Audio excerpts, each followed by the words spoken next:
द्वापर युग में पृथ्वी पर राक्षसों के अत्याचार लगातार बढ़ने लगे। पृथ्वी गाय का रूप धर भगवान ब्रह्मा और विष्णु के पास गई। हे भगवान, धरती पर राक्षसों के अत्याचार बढ़ते ही जा रहे हैं, कुछ कीजिए प्रभु। हे नारायण, अब आपको पृथ्वी की रक्षा के लिए धरती पर 8वें अवतार के रूप में अवतरित होने का समय आ गया है। ठीक है ब्रह्मदेव, मैं पृथ्वी का उद्धार करने के लिए मानव रूप में जन्म लूंगा। भोजवंशी राजा उग्रसेन मथुरा के राजा थे। उनका पुत्र कंस बहुत ही अत्याचारी स्वभाव का था। कंस ने उग्रसेन को राजगद्दी से उतारकर कारागार में डाल दिया। सैनिकों, पिताजी महाराज को काल कोठरी में डाल दो।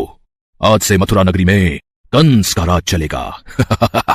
आज से महाराज उग्रसेन यहाँ बंदी बनकर रहेंगे और मथुरा नगरी पर मैं राज्य करूंगा।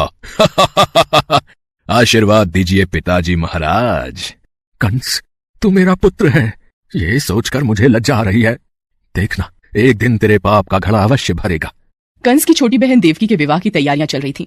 देवकी मथुरा के राजा उग्रसेन के छोटे भाई देवक की पुत्री थी। ये कंस की चचेरी बहन थी। अरे भैया कंस, आप आइए।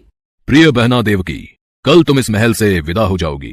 तुम्हारे बिना ये महल सूना हो जाएगा। भैया कंस, आप मुझे बहुत याद आओगे। अगले दिन देवकी का विवाह वसुदेव नामक यदुवंशी सरदार से संपन्न हुआ। महाराज वसुदेव, मैं अपनी बहन देवकी से बहुत स्नेह करता हूँ, इसलिए देवकी बहन को मैं स्वयं अपने रथ पर ससुराल विदा करके आऊंगा। ये तो हमारे लिए बहुत ही सौभाग्य की बात है महाराज कंस। कंस देवकी और वसुदेव को छोड़ने चल पड़ता है। देवकी के पिता देवक उसे बहुत सारा धन धान्य संपत्ति आदि देकर विदा करते हैं। कंस देवकी और वसुदेव के साथ वार्तालाप करते हुए अभी आधे रास्ते ही पहुंचा था कि रास्ते में एक आकाशवाणी होने लगी। हे कंस, जिस देवकी को तू बड़े प्रेम से ले जा रहा है, उसी में तेरा काल बसता है। इसी के गर्भ से उत्पन्न 8वां पुत्र तेरा वध करेगा, तेरा वध करेगा। ये आकाशवाणी कैसी? नहीं, ये झूठ है। देवकी की कोख से जन्मा 8वां बालक मेरा वध करेगा? नहीं, ऐसा नहीं हो सकता। यदि ऐसा है तो मैं वसुदेव का ही वध कर देता हूं। हाँ, यही ठीक रहेगा, फिर मुझे कोई डर नहीं। नहीं भैया, इनका वध मत करो।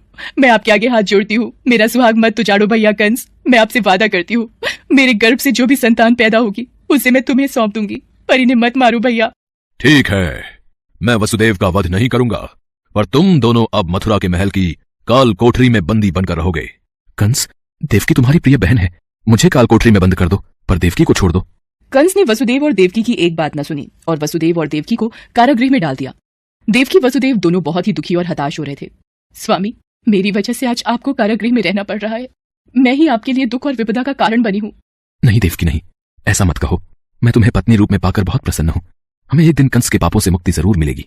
पर स्वामी, भैया कंस मेरी कोख से जन्मे सभी बच्चों को मार देंगे, हम क्या करें? देवकी वसुदेव कारागृह में दुख भोग रहे थे। कंस देवकी और वसुदेव को धमकाता रहता था।